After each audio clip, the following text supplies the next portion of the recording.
بسم اللہ الرحمن الرحیم۔ ہمارے بھائی نے سوال کیا ہے مراقبے کے بارے میں کہ مراقبہ کسے کہتے ہیں اور یہ مراقبہ علم روحانیت میں پڑھائی کے دوران، عملیات کے دوران اس کی کیا حیثیت ہے، کیا اہمیت ہے۔ ہم تھوڑی سی اس پہ روشنی ڈالتے ہیں۔ جو ہم نے اپنے بزرگوں سے سیکھا اور جو ہمارے بزرگوں نے ہمیں مراقبے کے بارے میں بتایا، وہ چیزیں میں آپ سے شیئر کرتا ہوں۔ ہمارے بزرگوں نے فرمایا کہ مراقبہ جو ہوتا ہے یہ بیسیکلی لفظ مراقب سے نکلا ہے اور اس کے معنی ہیں نگہبانی کے، یعنی کہ انسان اپنے جو اس کے خیالات وسوسے جو اس کو دل میں آتے ہیں نا، یہ اس کو روکتا ہے، اس کی کوشش کرتا ہے۔ ٹھیک ہے، اچھا، مراقبے کا مقصد بیسیکلی یکسوئی حاصل کرنا ہوتا ہے۔ اب ہم یکسوئی کیسے حاصل کر سکتے ہیں، ہم اس کے بارے میں گفتگو کرتے ہیں۔ اصل میں دیکھیں، مراقبہ کرنے کے مختلف لوگوں نے مختلف طریقہ کار تعلیم کرے ہیں۔ میں وہ تجربہ آپ سے شیئر کرتا ہوں جو میرے بزرگوں نے مجھے تعلیم کیا تھا میرے ابتدائی دور میں۔ اب میاں حضور نے مجھے فرمایا کہ تم مراقبہ کیا کرو۔ اچھا، ہم مراقبہ کرتے، آنکھ بند کر کے بیٹھ جاتے تو ہمارے دل میں سارے دن کا جو بھی معاملات ہوتے، جو ہم دیکھتے، وہی ہمارے دل میں خیالات آ رہے ہوتے، تو یکسوئی حاصل نہیں ہو رہی تھی۔ ایک دن ہم نے میاں صاحب سے کہا اپنے کہ میاں ہمیں یکسوئی حاصل نہیں ہوتی ہے، تو ہم کیا کرا کریں؟ تو آپ نے فرمایا کہ بیٹا اچھا ایک کام کرو، ایک پرچہ لو، اس پہ ایک نقطہ ڈال دو۔ آپ نے اس نقطے کو دیکھنا ہے اور اس کو اس حد تک دیکھنا ہے کہ آپ جتنا برداشت کر سکو، اور جب وہ نقطہ آپ کی نظر سے اوچھل ہو جائے نا، اس کے بعد پھر دوسرا اسٹیپ اسٹارٹ کرنا، اس سے تمہیں یکسوئی حاصل ہوگی۔ خیر، ہم نے میاں کا حکم تھا، ہم نے پرچہ لیا، اس میں ڈاٹس ڈالا اور اس پہ توجہ سے دیکھنا شروع کر دیا۔ اچھا، آپ کو بتانے کا مقصد یہ ہے کہ اگر جو لوگ ابتدائی دور کے اندر اپنے ہیں تو وہ یہ چیز عمل کریں، کیونکہ اس سے مجھے جو فائدہ ہوا نا، سب سے پہلی اور سب سے آخر بہترین کامیابی میری یہی تھی۔ تو اس کے بعد وہ نقطہ جب اوجھل ہو جائے، یہ ایک اسٹیپ آپ کا کمپلیٹ ہو گیا۔ اچھا، اس دوران آپ نے کوئی عمل نہیں کرنا، کچھ نہیں پڑھنا۔ میاں حضور نے سے مجھے فرمایا تھا کہ تم درود شریف پڑھنا، ٹھیک ہے، اور تصور اللہ کر کے نا، اور پھر اس کی طرف نگاہ جما دینا اپنی، اور کچھ نہیں پڑھنا۔ آپ نے بس کوشش یہ کرنا ہے کہ اس نقطے پہ اپنی یکسوئی قائم کریں۔ جب وہ نقطہ اوجھل ہو جائے، اس کے بعد آپ دوسرا اسٹیج شروع ہوا تھا۔ اچھا، جو میرا دوسرا اسٹیج شروع ہوا تھا وہ یہ تھا، میاں حضور نے فرمایا تھا کہ اب تم ایک کمرے کے اندر اندھیرا کر کے ایک کینڈل جلا لو، موم بتی جلا لو۔ اچھا، جب موم بتی جلاؤ گے تو اس کی جو لو ہوگی نا، آپ نے اس لو کو دیکھنا ہے۔ جب آپ اس لو کو دیکھیں گے نا، تو پھر آپ نے اس لو کے اندر مشاہدہ کرنا ہے، وہ نہیں جو آپ کے اپنے اندر کے خیالات و وسوسے ہیں، آپ نے صرف اس کو دیکھنا ہے۔ اور جب اس کو دیکھیں گے تو اس کے اندر ہی آپ کو کچھ چیزیں نظر آنے شروع ہوں گی، کچھ چیزیں ظاہر ہونے شروع ہوں گی آپ کو۔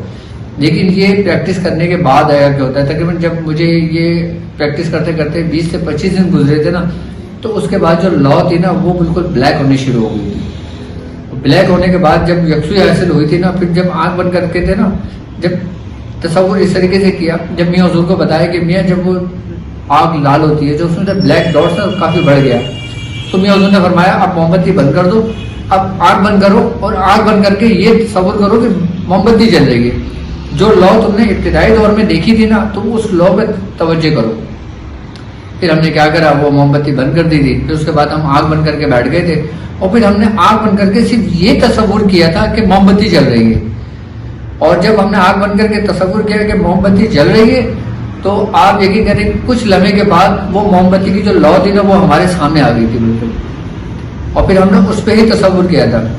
اس سے ہمیں یہ فائدہ ہوا تھا کہ ہماری یکسوئی ہمیں حاصل ہوئی تھی، اور یکسوئی حاصل کرنے کے لیے مجھے تقریباً 3 مہینے لگ گئے تھے۔ اس 3 مہینے میں میاں حضور نے یہ کہا تھا کہ تم اپنا عمل جو کر رہے ہو وہ اپنا عمل کرو، جب تم اپنے عمل سے فارغ ہو جاؤ اس کے بعد تم نے آدھے گھنٹے مراقبہ کرنا ہے۔ اب یہ مراقبے کی سب سے پہلی اسٹیج میں نے آپ کو بتائی، جو سب سے پہلا اسٹیج ہوتا ہے، سب سے پہلی سیریز ہوتی ہے۔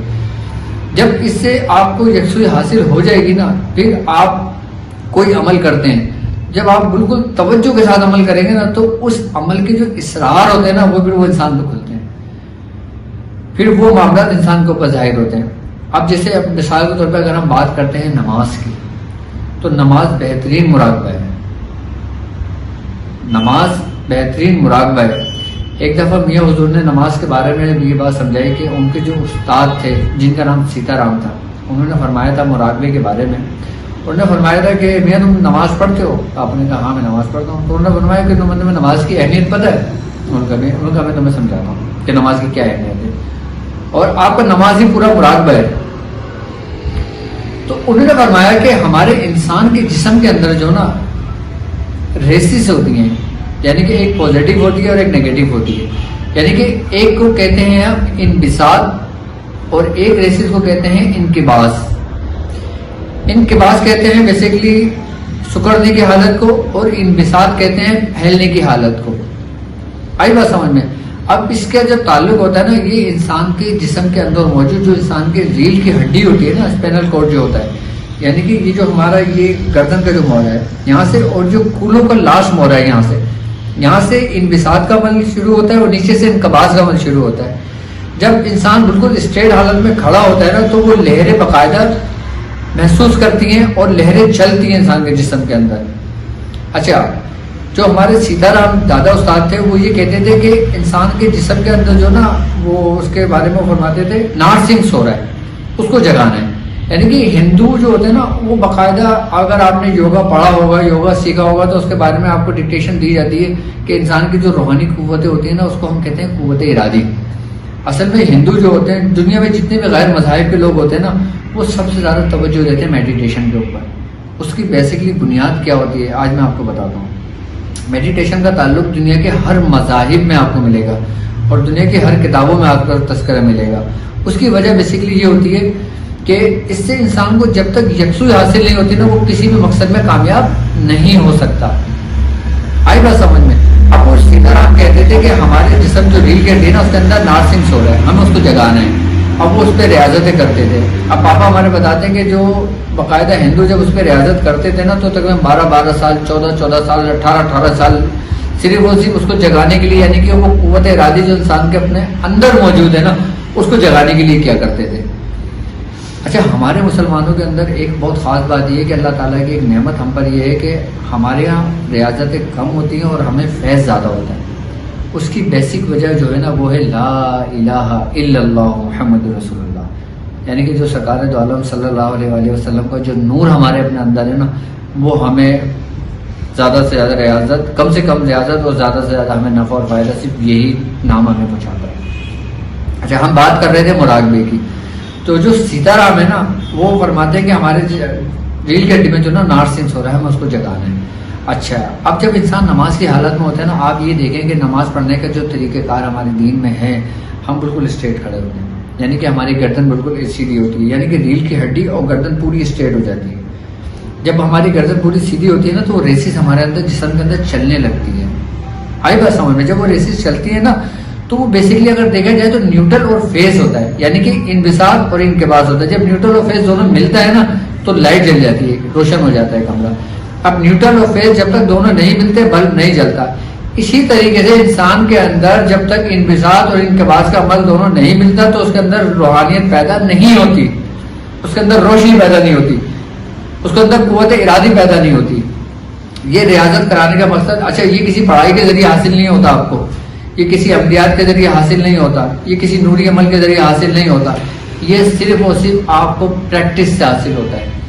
آپ 5 وقت کی نماز پڑھیں، یہ پریکٹس کریں. اس کے علاوہ آپ بالکل اپنے خاموشی سے ہو گئے نا، آپ اپنا ذکر و اذکار کریں بالکل توجہ سے.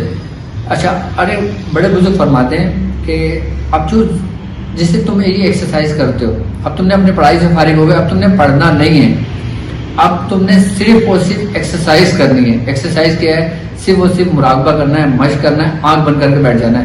ابتدا وہیں سے شروع کرنا جو میں نے آپ کو سمجھایا تھا، اس کے بعد کینڈل پر آنا، اس کے بعد پھر آنکھ بند کر کے بیٹھ جانا. جب آنکھ بند کر کے بیٹھو گے نا، پھر جب اسرار آپ پہ بولیں گے نا، آپ مجھے دعائیں دو گے ساری زندگی. آپ 40 سال کسی چیز کی تکرار کر لو اور 40 دن اپنی یکسوئی حاصل کر لو، دونوں برابر ہے. کیوں کہتے ہیں کہ بزرگوں کی صحبت ہزاروں سال عبادت سے بہتر ہے. وہ بزرگ اپنی صحبتوں میں وہ یہی راز اور نیا سی باتیں بتایا کرتے تھے کہ جو صدیوں کا سفر سمٹ کر مہینوں میں آ جایا کرتا تھا، جو مہینوں کا سفر سمٹ کر ہفتوں میں آ جایا کرتا تھا، ہفتوں کا سفر سمٹ کر دن میں آ جایا کرتا تھا، وہ 1 منٹ میں انسان کو کامل کر دیا کرتے تھے. اب ہمارے بزرگ فرماتے ہیں کہ اگر تم یہ ایکسرسائز کرتے ہو، تمہیں اس میں فکر ہونی چاہیے. آئی بات سمجھ؟ تمہیں فکر کس بات کی ہونی چاہیے کہ تم کر کیا رہو، تمہیں اس کی اہمیت معلوم ہونی چاہیے. بڑے بزرگ کہتے ہیں کہ اگر تم ساری زندگی اللہ اللہ اللہ اللہ اللہ کرتے رہو، اور اللہ اللہ کرنے سے اللہ نہیں ملتا، یہ اولیاء اللہ ہے جو تمہیں اللہ سے ملا دیتے ہیں. بہت مشہور یہ قول ہے، یعنی کہ اللہ اللہ کرنے سے اللہ نہیں ملتا، اولیاء اللہ ہی تمہیں اللہ سے ملا دیتے ہیں. اب آپ یہ دیکھیں، بڑے بزرگ فرماتے ہیں ذکر بے فکر کتے کی بھونک ہے، یعنی کہ فکر کی بہت اہمیت ہے، اتنی ذکر کی نہیں ہے. یعنی کہ ذکر کے معاملات کے اندر اگر آپ میں فکر نہ ہونا تو ذکر آپ کے لیے بالکل بے معنی و بے سود ہو جاتا ہے، اس سے کوئی آپ کو فائدہ نہیں ہوتا، اس کو صرف ثواب ملتا ہے آپ کو. یعنی کہ اللہ کا کلام پڑھتے ہو آپ کو صرف اس کا ثواب ملے گا، لیکن آپ کو اس سے کوئی فائدہ نہیں ہوگا اس کے علاوہ کہ جو آپ فائدہ دوسروں کو پہنچا سکیں. اب فکر کیسے ہوگی کہ ہمیں پتہ ہونا چاہیے کہ ہم نے کس طریقے سے اپنے آپ کو یکسوئی حاصل کرنا ہے. اچھا، یکسوئی حاصل کرنے کے لیے اب ہم کہتے ہیں کہ اب کوئی عمل کر رہے ہوتے ہیں ہم اس میں، ٹھیک ہے. اب جب ہمارے 40 دن مکمل ہو جاتے ہیں یا سال بھر مکمل ہو جاتا ہے، پھر جب ہم سے ہمارا استاد پوچھتے ہیں کہ بیٹا کیا کیا معاملات رہے، اب اپنے اپنے مشاہدے بیان کرو. کوئی اپنا مشاہدہ بیان کر رہا ہوتا ہے، میاں میرے ساتھ ایسا ہوا ہے، کوئی بتا رہا ہوتا ہے میاں میرے ساتھ ایسا ہوا ہے، کوئی بتا رہا ہوتا ہے میاں میرے ساتھ ایسا ہوا ہے. لیکن کچھ لوگ ایسے بھی ہوتے ہیں جو بولتے ہیں میاں اب تک کچھ نہیں ہوا، ٹھیک ہے نا. اب جو یہ لوگ کہتے ہیں نا کہ اب تک کچھ نہیں ہوا، تو اس کا مطلب یہ ہوتا ہے کہ ان کی جو یکسوئی ہوتی ہے نا اس میں کچھ خامیاں رہ جاتی ہیں. اب خامیاں کیا ہیں میں آپ کو بتاتا ہوں. اب مثال کے طور پر ایک شخص عمل کرتا ہے، وہ پورا توجہ کے ساتھ کر رہا ہے، پورا اہتمام کے ساتھ کر رہا ہے، بالکل لوازمات کے ساتھ کر رہا ہے، یعنی کہ جیسا میاں نے اس کو حکم دیا ہے، اس کے استادوں نے حکم دیا ہے، یا کسی اور سلسلے سے وہ بیعت ہے، کسی بھی سلسلے سے طالب علم ہے وہ اگر وہ عمل کرتا ہے، اس کو جو بتائے گا اس ترتیب سے کر رہا ہے، اس کے باوجود اس کو کامیابی اگر نہیں ملتی تو اس کی کیا وجہ ہے؟ اس کی وجہ بیسیکلی یہ ہوتی ہے کہ دیکھیں اس میں ہمیں ہر عمل کے اندر نا ہمیں اس کی غور و فکر کرنا چاہیے. اللہ رب العزت قرآن میں بار بار یہ فرما رہا ہے کہ اور نشانیاں ہیں جو لوگ غور و فکر کرتے ہیں. اب وہ نشانیاں کیا ہیں؟ وہ انہی لوگوں کے لیے ہیں جو وہ غور و فکر کرتے ہیں، جو وہ کام کر رہے ہیں، جو وہ پڑھ رہے ہیں. اب ہم پڑھائی کر رہے ہیں اور سارا ہمارا ذہن اپنے کاروبار کی جانب ہو، یا سارا ذہن ہمارا اس جانب ہو کہ ہم فلاں چیز کو حاصل کر رہے ہیں تو وہ آئے گا تو کس صورت میں آئے گا، یا وہ ہمیں نقصان پہنچا جائے گا، یا وہ ایسی صورت میں آئے گا، یا وہ یہ کرے گا. تو ہمیں اس میں بالکل بھی نہیں کرنی چاہیے. ہمیں صرف وہ کام کرنا ہے جو ہمیں میاں حضور نے تعلیم فرمایا ہے.